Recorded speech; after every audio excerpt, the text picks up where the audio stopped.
आप सभी पत्रकार साथी हैं, लोकतंत्र के चौथे स्तंभ हैं। आपको बताने की आवश्यकता नहीं है कि 4,50,000 नियोजित शिक्षकों को, जिसके बारे में भारतीय जनता पार्टी के नेता, वर्तमान में राज्यसभा के सांसद सुशील कुमार मोदी जी कहते थे कि भगवान भी आएंगे तो इनको कोई राज्यकर्मी का दर्जा नहीं देगा।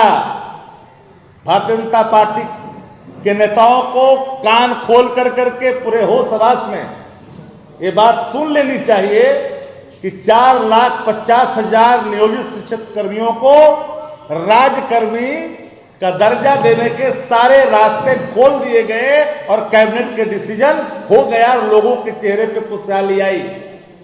ये सारे क्रांतिकारी कदम मात्र 15 महीना के अंदर जो बिहार की सरकार तेजस्वी जी और नीतीश जी के नेतृत्व में चल रही है, संकल्प और इरादा, संकल्प और पर्व जब सरकार के नेतृत्व में समाहित हो जाता है तो जनहित से जुड़े हुए मुद्दे साफ साफ स्थापित होता दिखता है।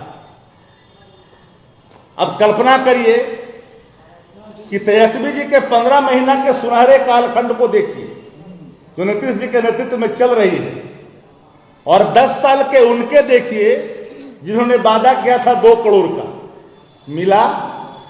देश जानना चाहती है। मैं एक आंकड़ा आपको बताना चाहूंगा, जान करके आश्चर्यचकित भी होइएगा इस देश में बेरोजगारी का आलम क्या है। स्वयं देश के प्रधानमंत्री कार्यालय के राज्य मंत्री माननीय जितेंद्र सिंह जी ने स्वीकार किया पार्लियामेंट के अंदर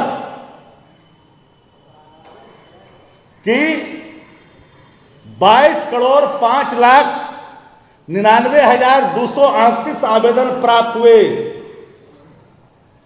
और उतने आवेदन प्राप्त होने के बाद 2014 से लेकर के 2000 आज हम लोग 24 में प्रवेश किए, नौकरियां कितनी मिली? 7,22,311। देश कितना बड़ा, आबादी कितनी बड़ी आबादी, एक बड़ा आबादी वाला देश जहां शिक्षित रोजगार दर दर की ठोकरें खाते हैं। हमारे नेता तेजस्वी जी ने डंके की चोट पर कहा था कि बेरोजगारी महामारी का रूप ले चुका है, आपदा का रूप ले चुका है देश के अंदर में। और नौकरियों के सवाल पर 2020 के चुनाव में जनता से सीधा वोट मांगा था। और नेता की पूंजी क्या होती है?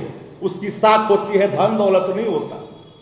और साख जो तेजस्वी जी ने स्थापित किया है जनमानस के बीच में कि तेजस्वी जी की सरकार, नीतीश जी की सरकार जो कहती है सो करती है, और तेजस्वी जी अपने वचनों को ले जाने जाते हैं, यह भी स्थापित हुआ। तो महंगाई आपने रोकी नहीं, आम आदमी परेशान है। 300 का सिलेंडर आप 1100 में बेच रहे हो। आम आदमी महंगाई की चक्की में पिस रहा है। अच्छे दिन का वादा आपने दिलाया है, 10 वर्ष आपके बीत गए, चुनाव आने वाला है 2024 का। एक बात सही पत्रकार साथी, सभी कहीं ना कहीं मध्यम वर्ग से आते हैं, निचले वर्ग से आते हैं, या जिनके पास जो वेल टू डू है वो भी उनके किचन पर भार किया है। दाल की, सब्जी की, आटे की, दरापा पर हाथ रख के देखिए कि महंगाई डाइन खाए किस तरह से जा रही है, जिस पर कल तक किस तरह के स्वांग रचते थे देश के तत्कालीन मुख्यमंत्री जो आज देश के प्रधानमंत्री हैं। तो महंगाई से आम आदमी पिस रहा है। किसानों की आय तो दुगनी नहीं हुई भैया, किसानों की आय दुगनी नहीं हुई।